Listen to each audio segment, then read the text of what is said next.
ایک سکون اور ایک حرکت مل کر تشدید بنتی ہے۔ سکون یعنی کہ جزم اور حرکت یعنی کہ زبر زیر پیش۔ سب سے ضروری بات یہ ہے کہ تشدید کی آواز میں ایک طرح کی سختی ہوتی ہے، یعنی کہ ساؤنڈ جو ہوتا ہے، آواز جو ہوتی ہے وہ ہارش ہوگی، سخت ہوگی۔ جس حرف پر یعنی کہ جس لیٹر پر تشدید ہو، یہ سمبل ہو، اس حرف کو ہم مشدد کہتے ہیں۔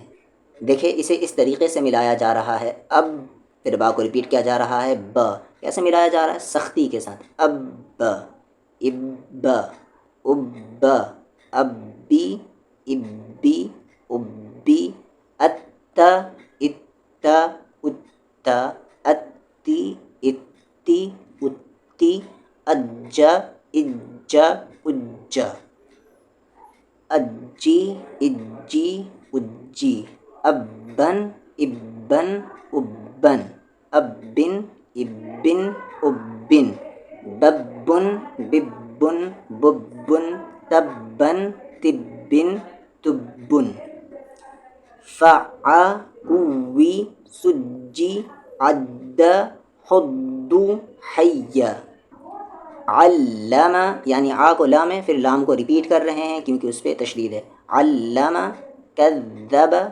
قدر حبب یسبح زینا، آواز کیسی ہے؟ ہارش ہے۔ زینا، زینا نہیں، زینا ربک سیرت لدی اول قوت کورت فاصدق، دھیان سے، فاصدق، صاد اور دال مشدد ہے، سختی ہوگی آواز میں۔ مدثر، مدثر نہیں، مدثر یتولی،